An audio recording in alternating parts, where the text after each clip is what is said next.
It's awesome to welcome back to the show, Jordie. We had you on last year. We talked a lot of golf. You're still doing a lot of golf. But you've got a YouTube channel now.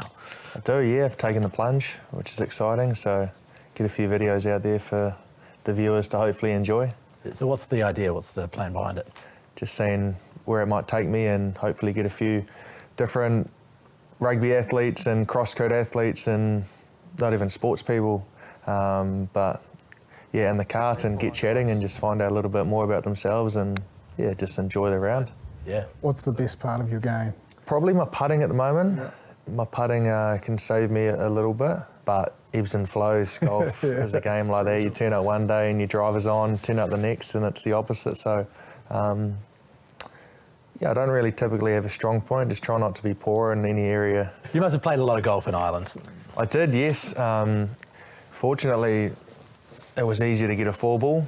Sometimes 2 groups. A lot of keen boys in that Leinster squad who grew up playing golf, and it was a big part of their preparation week too. So we had a lot of fun playing golf in and around Dublin, and even getting in the car and travelling to various parts of Ireland and days off and recovery days too. So I had a great time.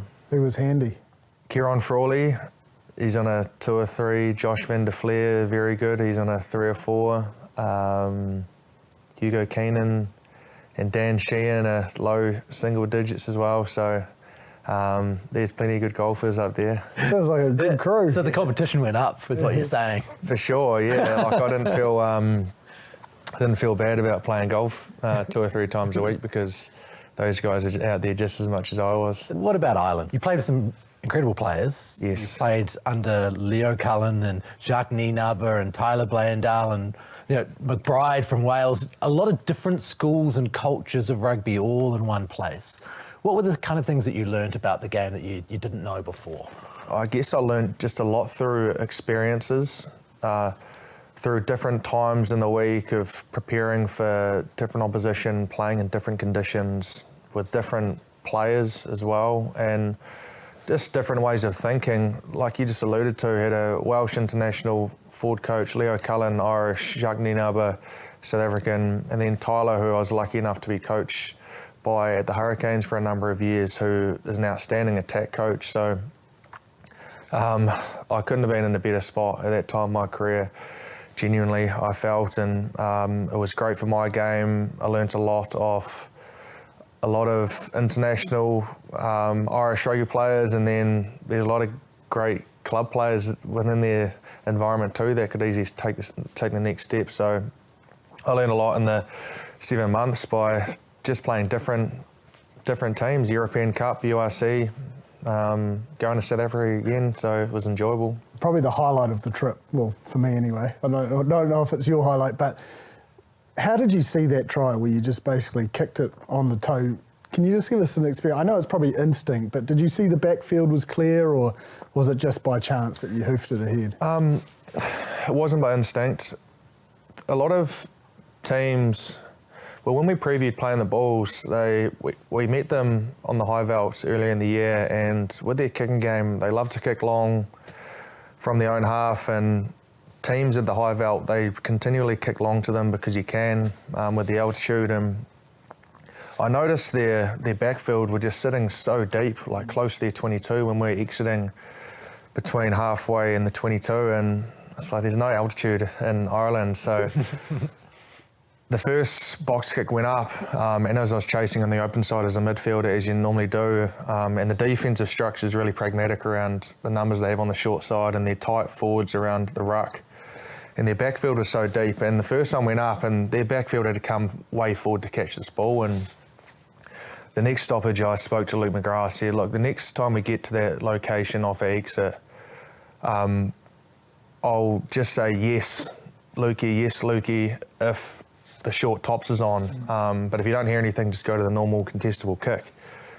So then as I was creeping forward, I could see the tight forwards around the ruck were kind of just thinking it was going to be a contestable again, and their backfield was back in the car park on their 22. So I just said, yes, Lukey, and I got a bounce. So one of those things you might have, as Bryn will know, you have plans around that sort of stuff within games, but not often it actually comes off. So it was nice to come off in a big moment in the final. Their structures are so intricate over there. You know, the way they play strike plays over 5-6 phases. Was that quite a lot to take in and learn all those elements? You said elements are pragmatic, but other elements look like they're just straight up bookwork. I mean, generally speaking, I feel like the Irish international team I've gathered and a lot of the Leinster boys are unbelievably studious. Like most of them are literally studying while they're still playing for Leinster in their country, and they take on information so well. And I think when you think of Leinster and you think of Ireland, you think of starter plays, like you say they'll set a team up 1 or 2 or 3 phases and then strike. That's when the trick play comes, and it seems like everything is timed to perfection.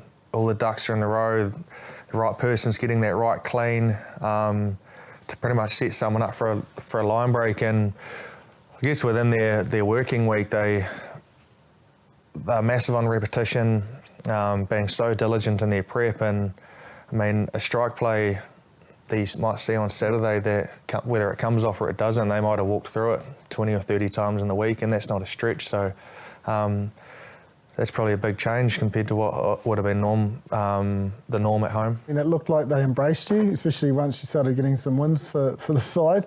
Did you really enjoy that? Yeah, I loved it. I mean, people have asked what I'm going to miss most about coming back to New Zealand and leaving Dublin. It's just the people.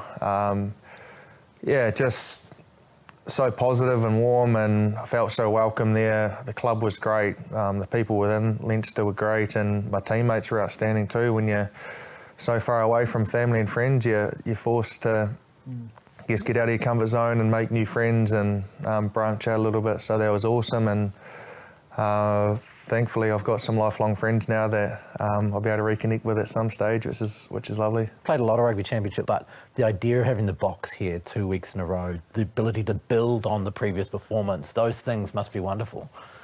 It's a great test, not only for young guys in terms of the way they want to try and prepare themselves, but also for the leaders who are trying to get the squad in a space where you can be consistent from week to week. So that'll be the challenge for the next block of rugby championship.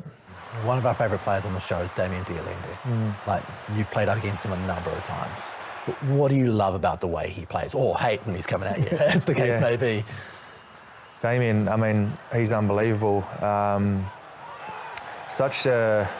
I think of him, I'd use the word balance. He's just such a well-balanced individual, ball carrier, tough, strong defender, just does everything right.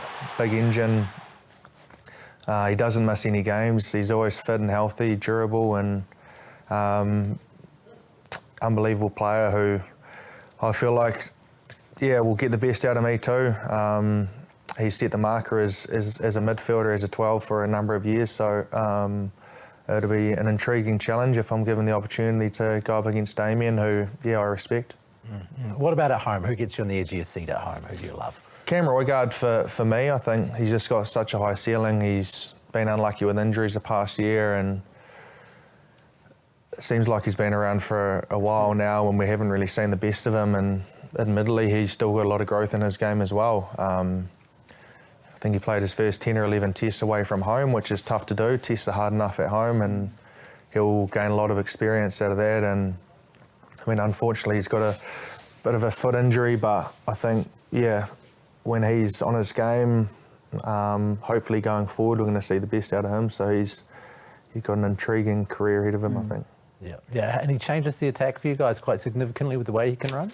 Particularly the way defensive systems are now. You see the way France play, whether that's just factoring around Dupont and the individuals they've got, I'm not sure, or whether they're just trying to negate the line speed and just trying to get high and shut down space, I'm not sure. But I mean, when you got great running nines, I mean, we're really lucky. Our nines, Cam, Cortez, Noah, even Finlay coming in, great running nines, and you've got the ability to play tight, get your ball carriers in the game if the opportunity presents or the weather's not flash. So it's always nice with a nine that's got another string to their bow like that.